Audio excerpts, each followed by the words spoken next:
closing ceremony here on very important work that helps the artists and context creative team begin to build on this conference, the first of 4 leading to a national conference.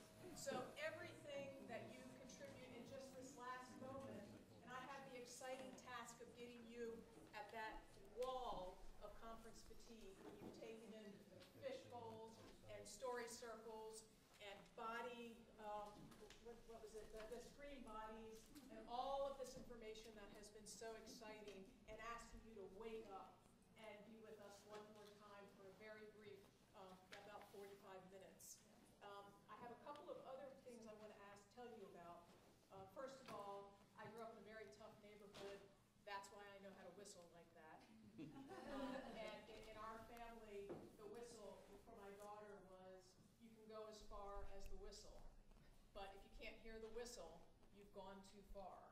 And one of my friends said, what is that, Chicago? Anyway, the whistle is very helpful. We have a couple of things that I just want to remind you about in terms of housekeeping. There's the conference evaluation on your tables. This is crucial to the next stages and to understanding all of what went on in the last 2 days and tomorrow too. Would you please take time to fill this out and make sure that one of the conference administrators gets it in his or her hands. I'd also like to just take a moment to thank Louisa McCall and Marie Serreri and Max Robert Zerker for all that they've done to put this incredible set of conversations and interactions and engagements together. I'm sure you'll feel very comfortable in joining me in giving them a round of applause.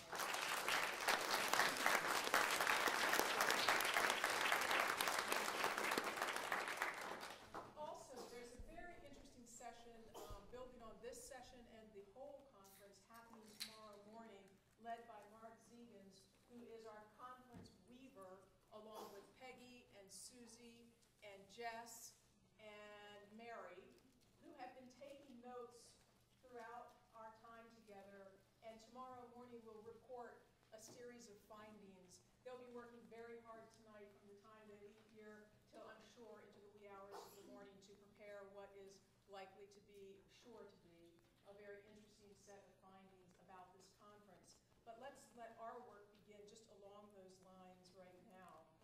We've taken this long journey together, but I'd like to shorten it for just a moment in the spirit of my work here, which has been tweeting the conference.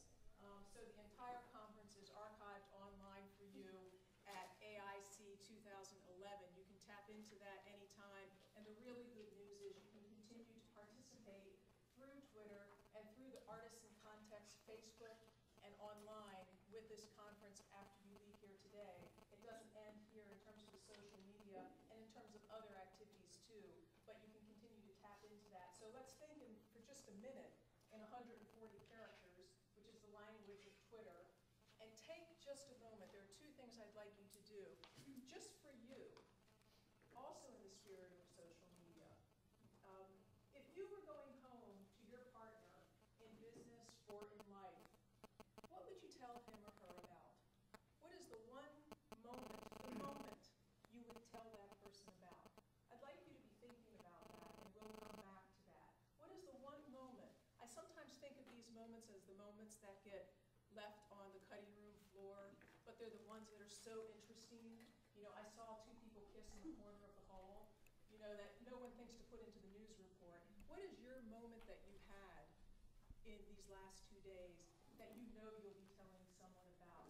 And it's okay if it's gossipy, it's okay if it's social, it's okay if it's business. That's a very broad spectrum.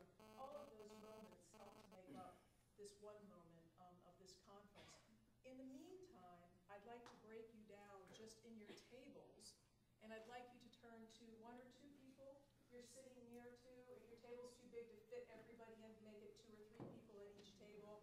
And I'd like you to come up, again, in the spirit of Twitter, which I've been doing all day long, so now I'm going to inflict it upon you, is ask you to come up with 3 words, descriptive words, or 3 phrases that describe what has happened in the last 2 days. 3 words or 3 phrases. And I'd like table. If it's 3 people, that's fine. But just take about 5 minutes and see if you can really quickly narrow it down to 3 words or 3 phrases, and we'll share afterwards. And what about the whistle?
How's it going, Jojo? Pretty good. You just want me to kind of. Okay.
think of as microblogging, for those of you who don't know, in 140 characters or less to send a message out much the same way you would with Facebook or an email or a blog.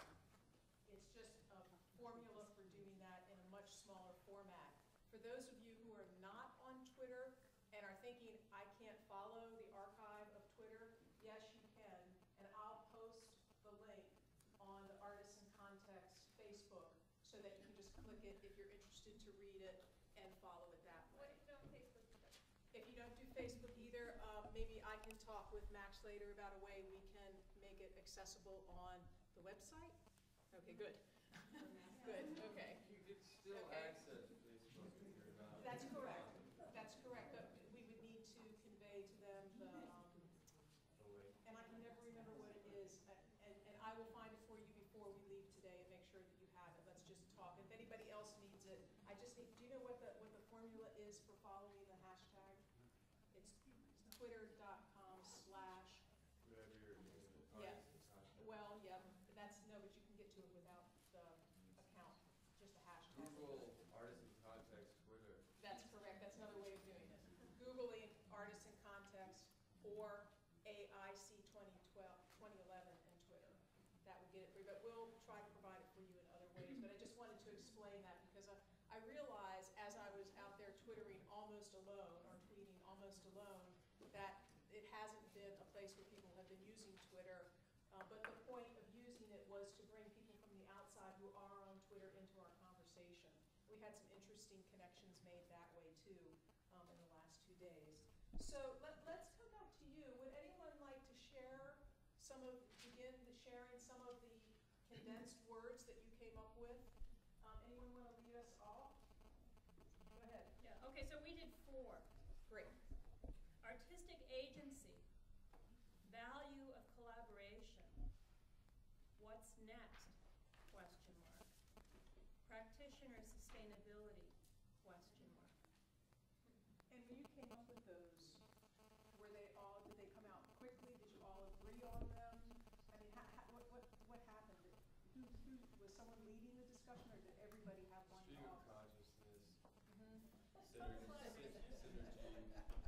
So you were an example of context and collaboration. Yeah. Right.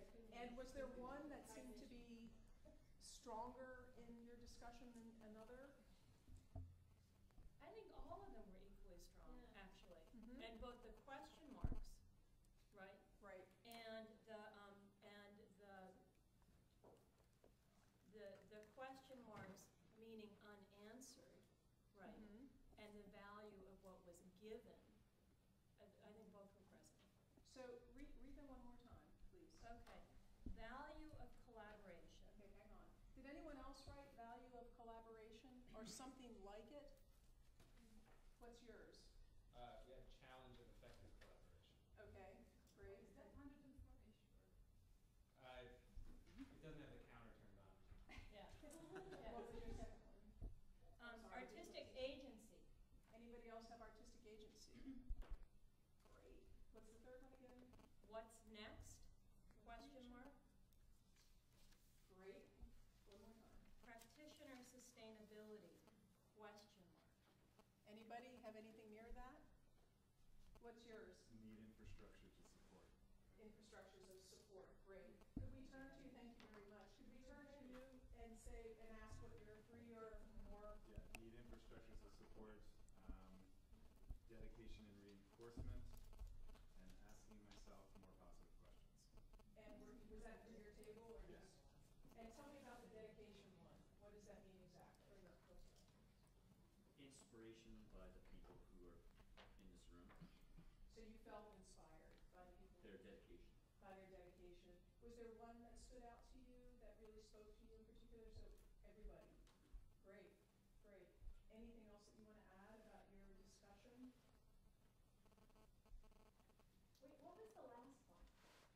Asking myself more positive questions. Do you have dedication to, what was the second one again? Dedication and reinforcement. Dedication and reinforcement of the speakers inspirationally.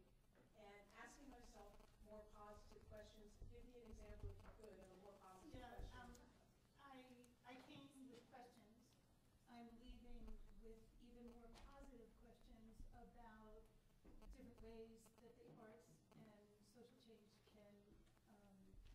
together.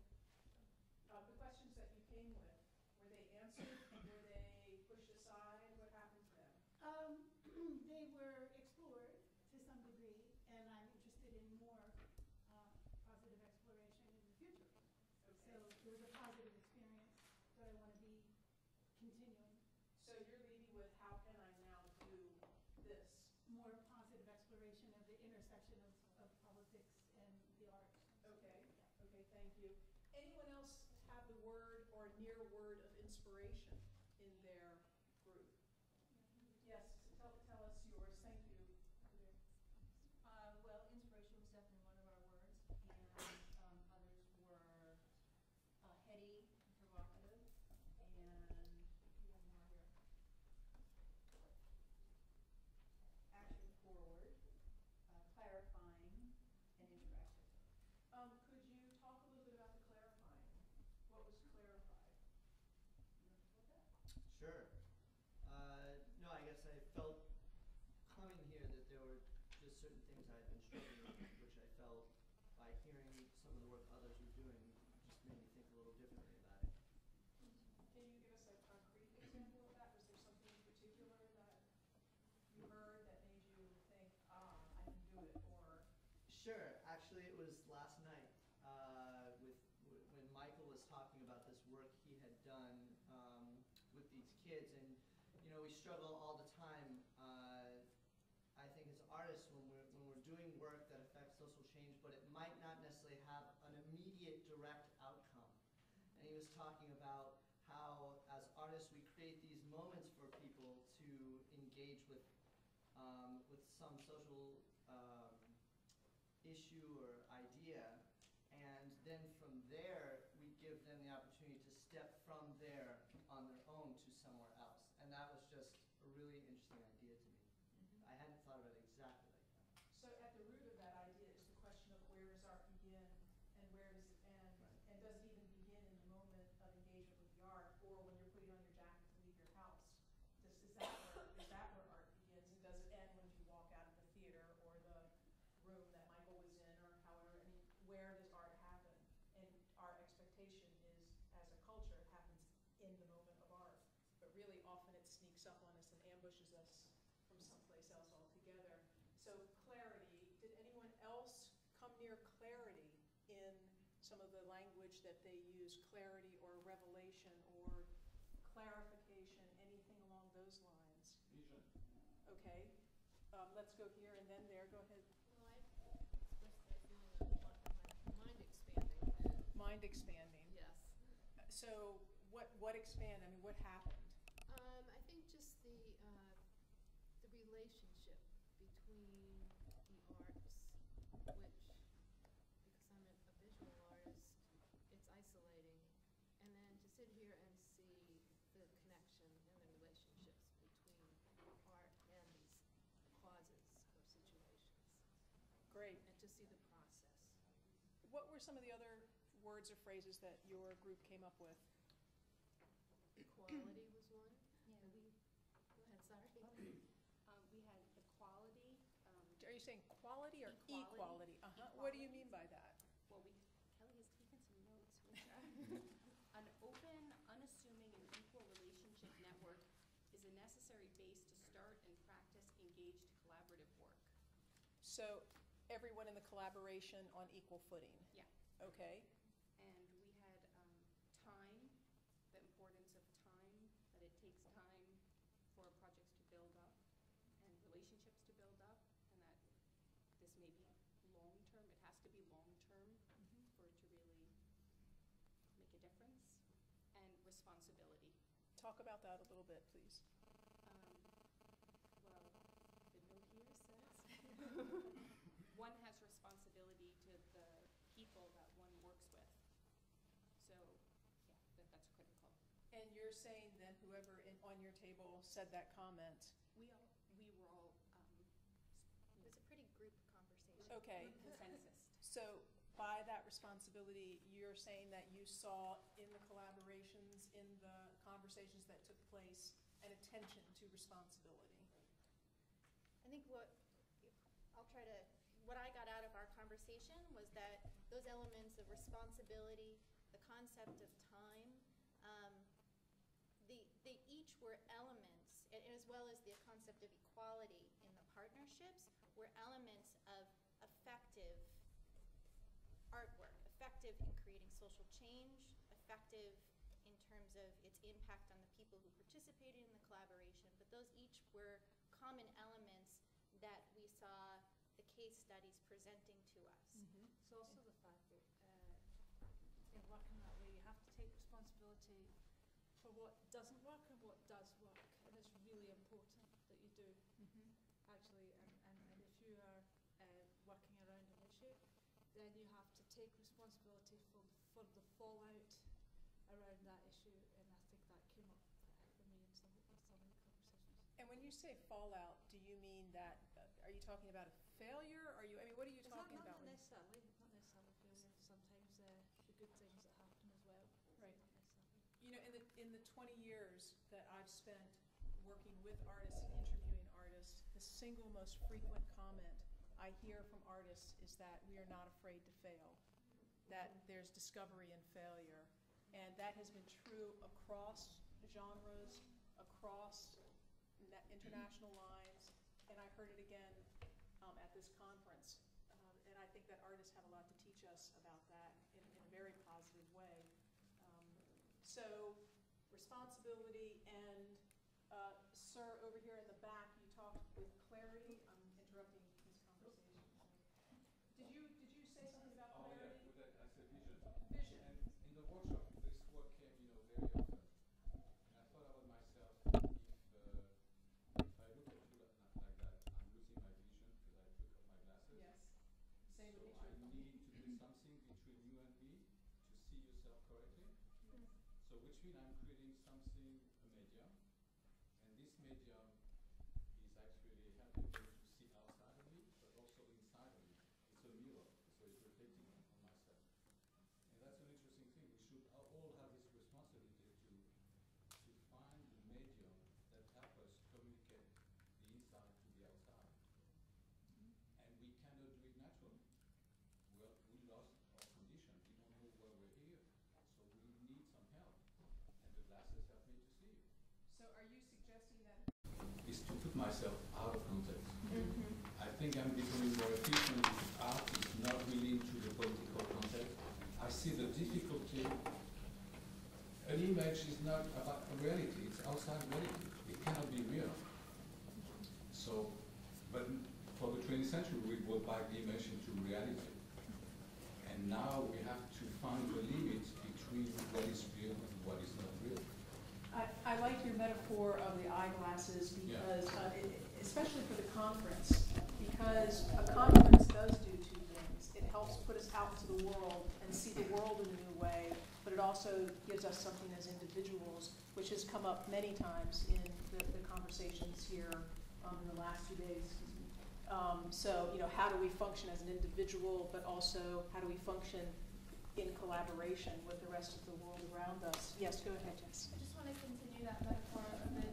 We talked earlier about the autistic participant who needed his eyeglasses in order to give him a frame, and part of the project or the process that he went through is, as I understand it, was actually removing the tool that he felt comfortable with, the medium with which he felt comfortable, to find a new one, which was this orange banner through the streets of Boston. And so I agree that we need to find tools, but I think some of us feel like maybe we already have them, and we need to question ourselves as to whether or not those are actually the right ones, or whether or not they're actually more, Right. And engaging with that idea of diversity and multiplicity. Jess, while we're at your table, would you like to share with us what your group came up with? Yours, and then we'll go. Yeah, so qualified optimism with commitment to action was one. Okay, did everyone hear that? Qualified optimism with commitment to action. And the other was sort of related to one of yours, which is creating work that needs the people it engages. It's, it's based in that it's not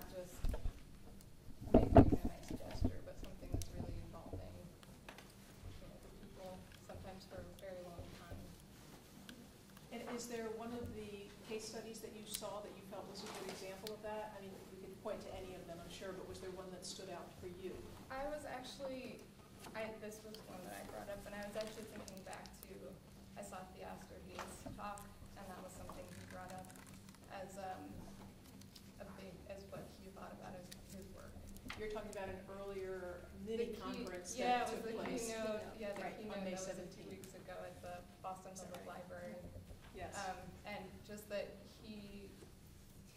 the term of relational practitioner was brought up, and he said sometimes he shies away from that because he doesn't want to work with just sort of creating these temporary events, but, events that then are really affecting his community long term and creating real change.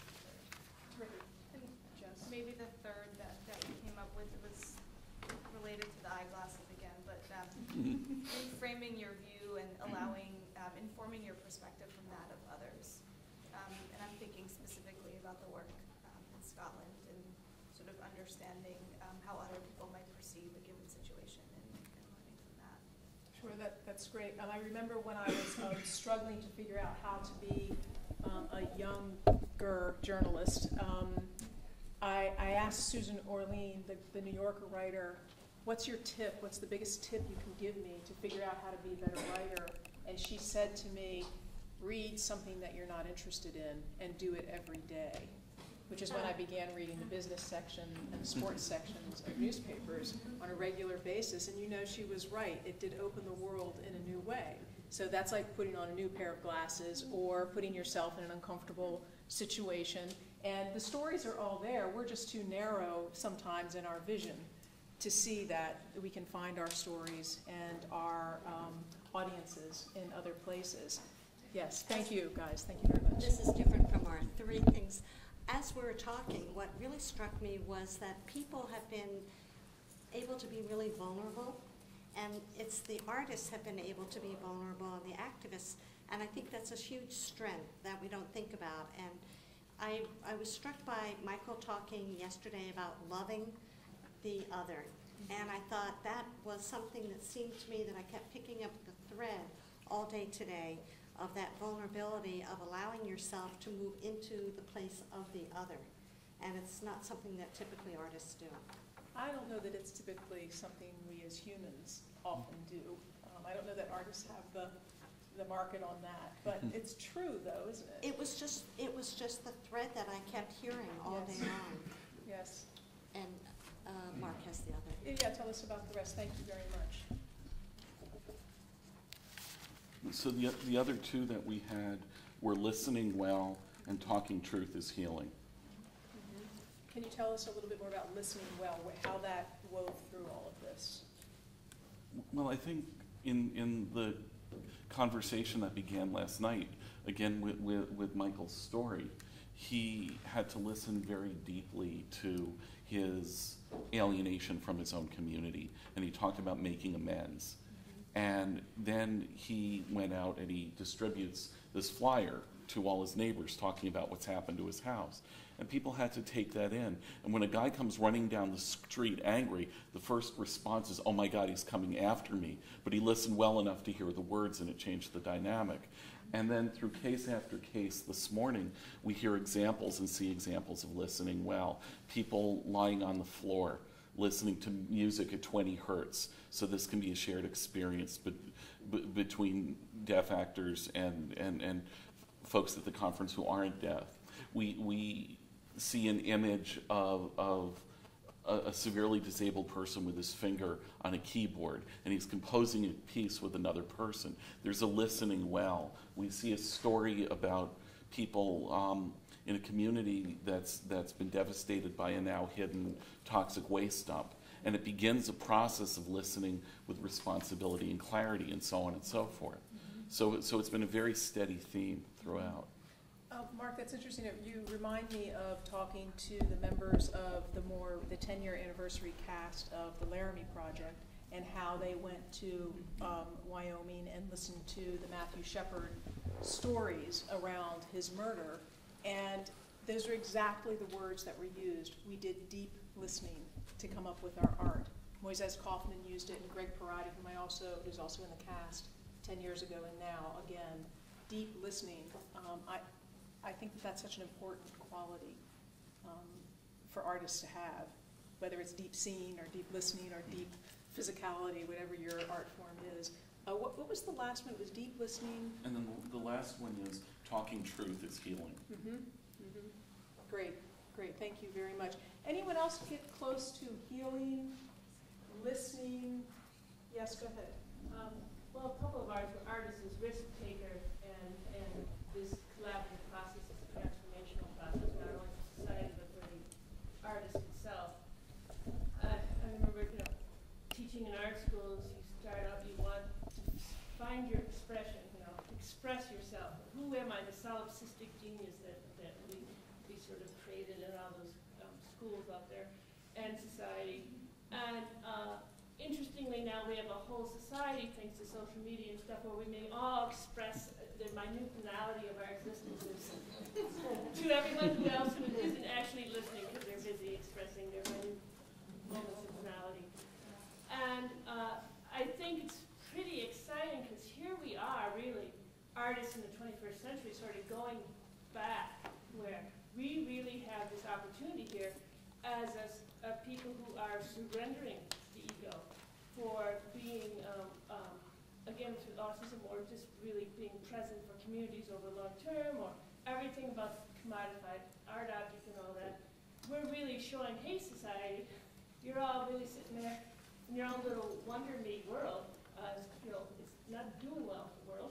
We're actually at a critical point in maybe the species, and certainly a lot of other species that are going down before us. And it's pretty exciting. Oh, no, it is. Well, here we are. Yeah. Well, you can't, Don't want to be in denial. Right. Yeah, no, never. Actually, I trained in addiction, so. Yeah. So that's why it's so incredibly, I actually left the art world for 10 years because I was disgusted. I left teaching art because I was disgusted that it became bullshit, basically. And so now I feel this is so powerful that we as artists working in this way are going back to the core impulse of the caves and all back there, where we're really functioning in a way in society to show a motto of consciousness. That it's going from the me to back to this I-thou kind of connection to the bigger relationship of the deep listening and the healing. So I'm stunningly optimistic, actually. I just know it's, again, geological time, hopefully. I don't know if we got that much with the planet, but we'll see what we can do. One of the strains that I heard through almost every presentation was the intermingling of heritage with the future. And that seemed to be pointed at, if not named, in almost every one of the stories that we heard. Were there other points that your group came up with that you wanted to mention to us?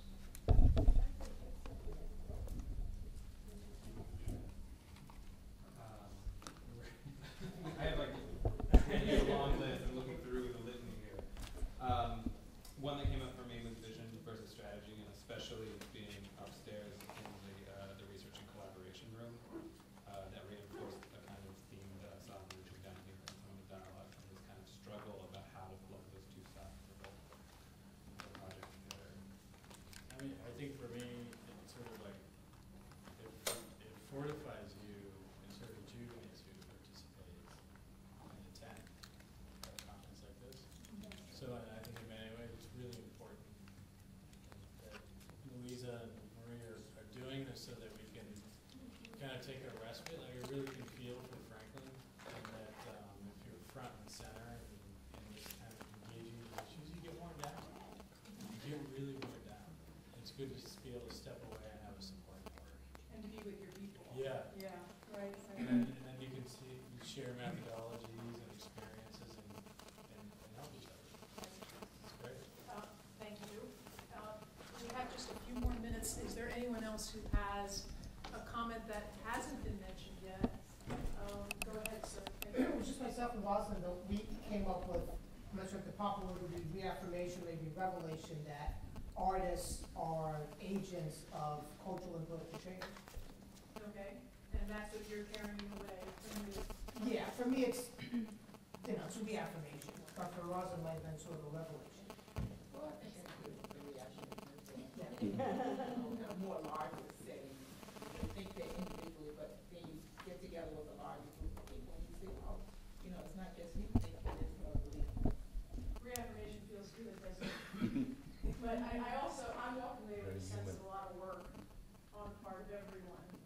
and a lot more discussion, and this is a nice catalyst to move us forward. Mary, did you have your hand up? I did. I was just going to say, you know, what strikes me, I mean, I'm just extraordinarily impressed with their commitment, with the artists who are working here, even the ones who haven't spoken. I know several of you in the room have huge commitment to what you're doing in the community, and with that, I think comes an awesome responsibility.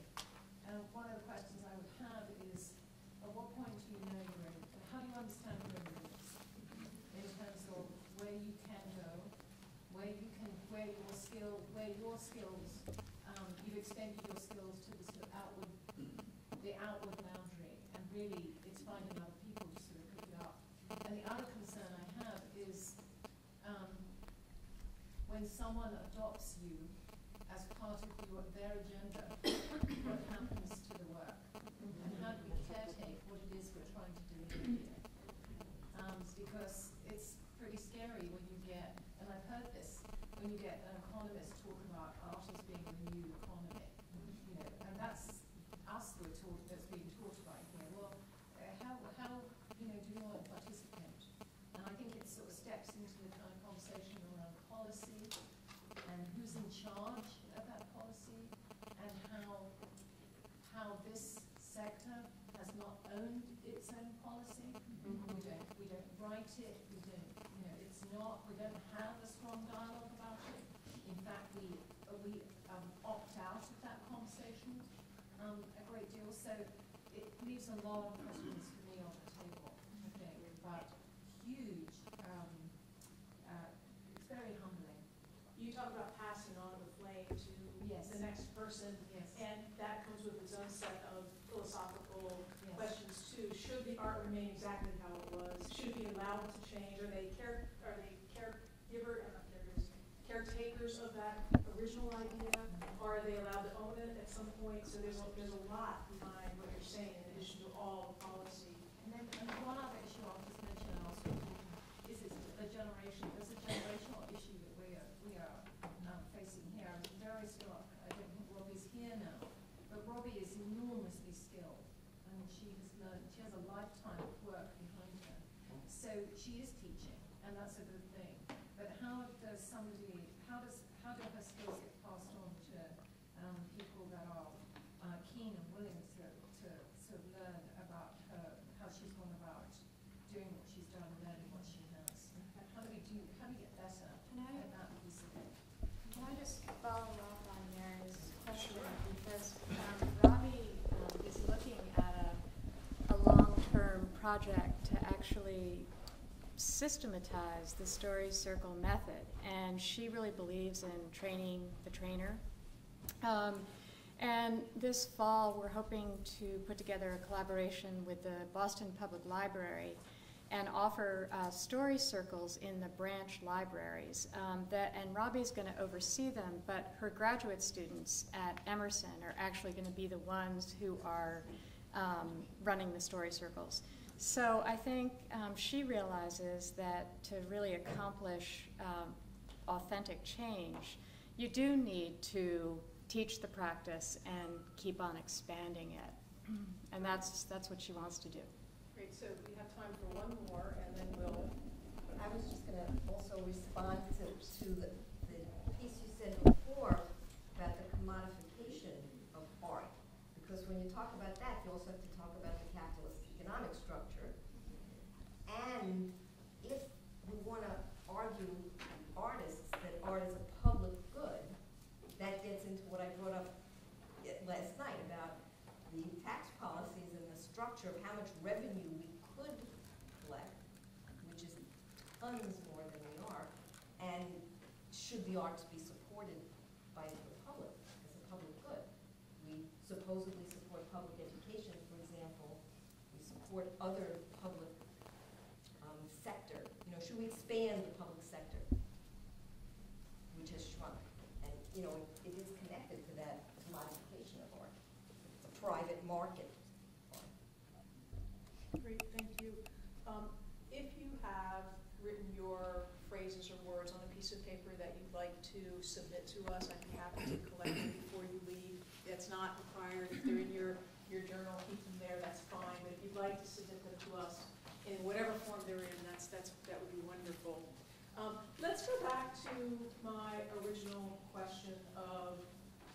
story are you going to tell when you go home? And I've been listening, trying to analyze and synthesize and report on what I've seen happening here. And I will tell you, I am completely heartened and moved by how many people used the word story or storytelling or narrative or narrativity, which gives me complete faith in the work that you're all doing, because that's the most fundamental art form, is storytelling. And I know that it's within the story that we find all the things that we want to say. So what is the story that you're going to go home and tell the person at home about what happened to you here? Would anyone like to share that story? Go ahead, thank you. I'm going to go home and talk to my partner in our Cultural Policy Institute, because we're watching what's going on with funding and with foundations, and what's coming at the sector in the next year or two is just kind of catastrophic. So all of these wonderful ideas need to find a way to happen, and they need to find infrastructure, and they need to find alternative ways of generating revenue and partnerships with other groups that maybe have more resources. I think it's a reaffirmation for me of the work that we're looking at doing, which is trying to get at the fundamental civil society issues that create bridges between arts and other sectors. Great. What are some of the other sectors that you're trying to create bridges with? We're working with environmentalists, we're working with human rights activists, we're working in democracy building. Great. Is anybody working with not like-minded organizations like the environment or democracy? Is anyone working with, I don't know, sports? Has anyone crossed that bridge? What's that? I work with Republicans and people who don't Okay. always agree with me. Try to get them on the table. Okay. No, you have to. If you're going to do this work, Absolutely. you have to. You've got to get to know them and get, well, then I don't know, you know. So, I mean, part of it is that this isn't just a left issue. Right. And we're framing it as a left issue in this room, and that's wrong. Yeah. It's wrong. Right. It's nonpartisan. What we're doing is nonpartisan. Everyone needs to take that in, because we may not always, we're not a total blue state, as Frank was telling me. That's right. So, you and I are on the same page on that one, is that you need to not be afraid to go there to talk to people. Yeah, no, absolutely. We got real estate developers at the wazoo at our meetings. Great. Anybody else working with a non-arts like-minded group, or trying to, or thinking of? Neuroscientists. Okay. With artists and neuroscientists are looking at synesthesia. Okay. Great. Anyone else want to tell the story that you're going to take home or back to work? I can, because I missed this morning because I had a rehearsal, and so I already did this morning talk to the person that I'm collaborating with very closely right now. And I was very excited to tell her about what Mariama White-Hammond said last night about their biggest mistake being siloing the arts work from the social action, from the community organizing, and that that the process of integrating them has been messy and complicated, but absolutely critical. I found that chilling and wonderful and so exciting. So sharing that's what was bubbling out of me this morning, was that is what we have to do. Not just because we kind of want to, but because it has to. It's so wonderful when a learning curve actually leads to learning. Yeah. Right. Right. And that's what her story basically was. We saw the problem, then we solved the problem. And it's still not easy. That's And right. it's still It's not messy. easy. Yeah. And no one disagrees with that. It's a messy, messy project. Like anything that's worthwhile and richly meaningful, it's often very, very messy. Another take-home story that you would like to share with us? Maybe just one or two more. Go ahead. Thanks, Jess. Well, there's been reference to Michael's story yesterday, but the key line that I took away was when he said that he said, I realized that I had to stop hating my community and I had to become part of that community. And I think immigration, or maybe those who aren't so fond of immigrants, and instead of just rejecting their position, maybe trying to understand it more as a means of coming to some sort of resolution. Well, that would be putting the same practice into action in your own actions, right? You're trying to get other people to understand immigrant cultures, et cetera, and how can you understand the people who don't like immigrant cultures? It seems like a really vital step. Is that what you're saying also? Great. And our table talked about that as well. Right, that you have to be the model of it. Right. You can't just say, I'm going to do it for everybody else. That you have to be the model of crossing that into that. And he talked about that as one of the hardest things to do. And so that was the part that, when we came out with love as the part, because that is the hardest thing to do, to be that other. That's really hard. Right. And he actually stated the next sentence, I think, is, and then I could help create a threshold for them to walk through. Exactly. That's so important, and we did hear a lot of that, and I think it's crucial to success. There was a hand, yes, sir. For the purpose of reflection, I'm gonna say there's a limit to the notion of community. I'm not sure I like the idea to get more involved in the community, because what about when you're outside the community? You're an outsider. Sure. I'm gonna give you a stupid example. I'm not American, and I'm always offended when I hear God bless America. I'm not American, so God is not going to bless me. So you see, this is very dangerous to bring notion of community, notion of, we're together, because it's a circle and there's somebody outside of the circle. So Well, we should community always, it's a slippery idea. it's a slippery. Yes, it is. I think it's good to acknowledge that, and I think there are surely benefits to community. You are a member of our community today. I'm doing this Yes, just for the reflection. absolutely. Yes, community. I think that's a point well taken. Well taken. There was go to one other person. Yes, ma'am. One thing that I got from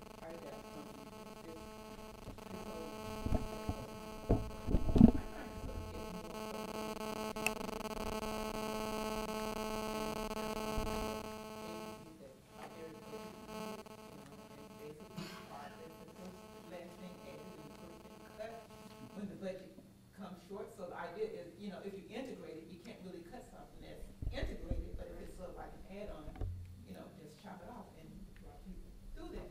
But, when Dr. Noble mentioned art as healing, and talked about the scientific research that was done to connect, emotions and how art can enhance, positive emotional outcomes. And, I'm thinking, well, I can use that in a conversation with some of the agencies to say, listen, some of your clients, need, some of this healing process, and, this is a very scientific study as opposed to it being sort of an emotional, oh, by the way, let's bring some art in,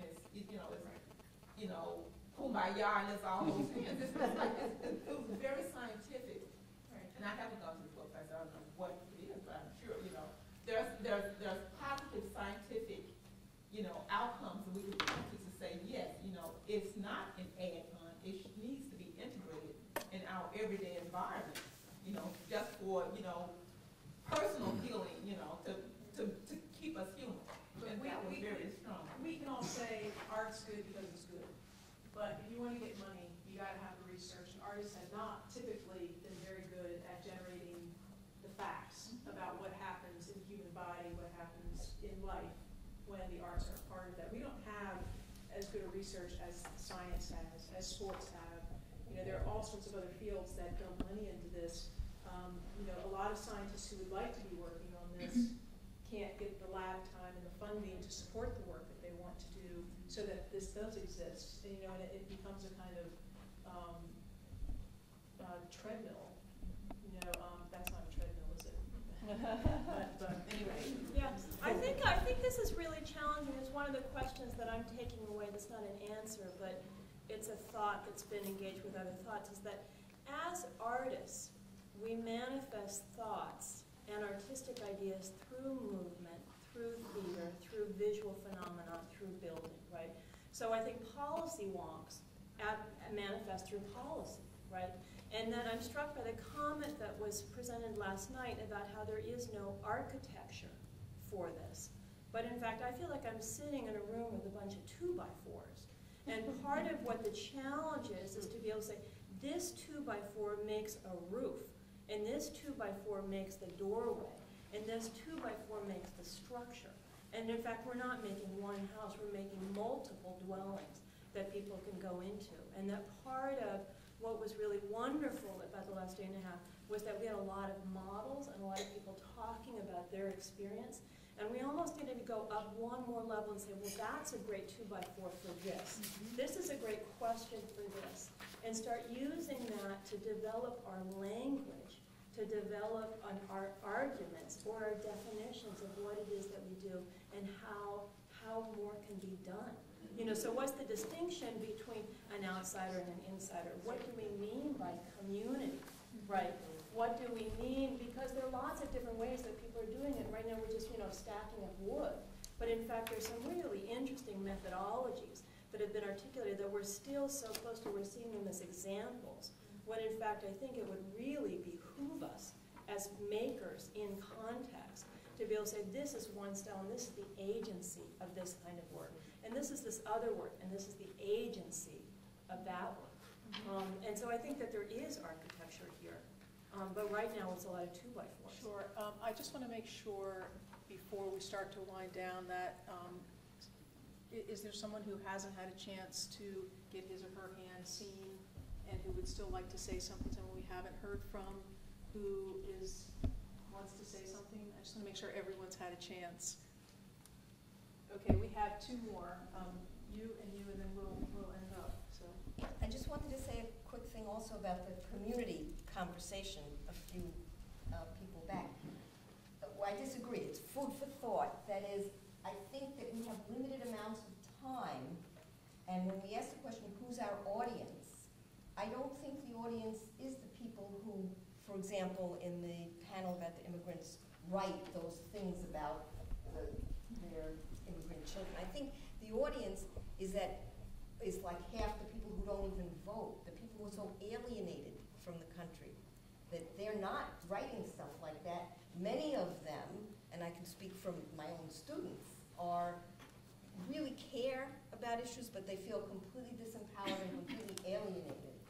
And if we reach them first, that is, in a sense, preaching to the natural choir, the people who already have these values or very similar values but are not acting on them, then the people far out there who are writing those horrible things about, the discourse will change in the country. They may move in and we can have a conversation with them. But somehow I think that more liberal people are always going to try to get the people who are like in the total end, and I think it's wrong. I think we need to build out from the center and would be more effective.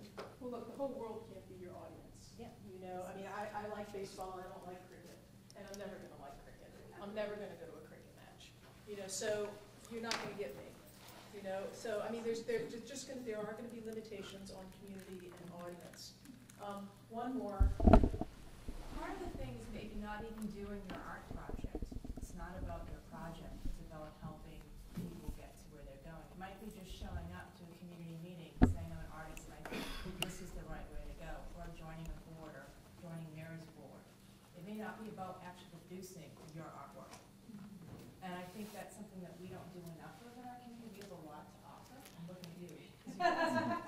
And, you know, by showing up to a healthcare forum saying this is going to hurt me, I'm a self-employed person, I'm an artist, can change the world. By showing up is half the battle.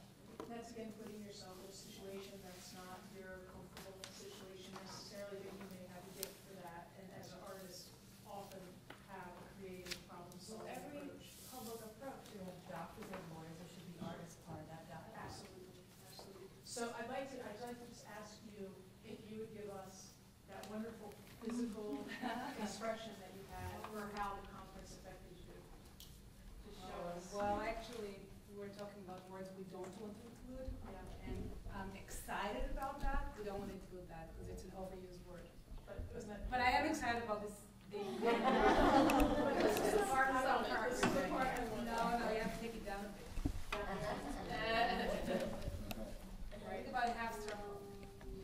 So earlier today, when I was in the conversation just peeking in on the radical research research librarian conversation. And by the way, that's a job I want. Radical research librarian, I love that. I heard Marie say, as long as people are engaged. It's just a phrase that hung in the air. Can we go on? Yes, as long as people are engaged. And I think that that's a lovely phrase for us to end on today. I'd like to remind you about the evaluation forms. Thank you for sharing your thoughts and your stories, and welcome you back tomorrow.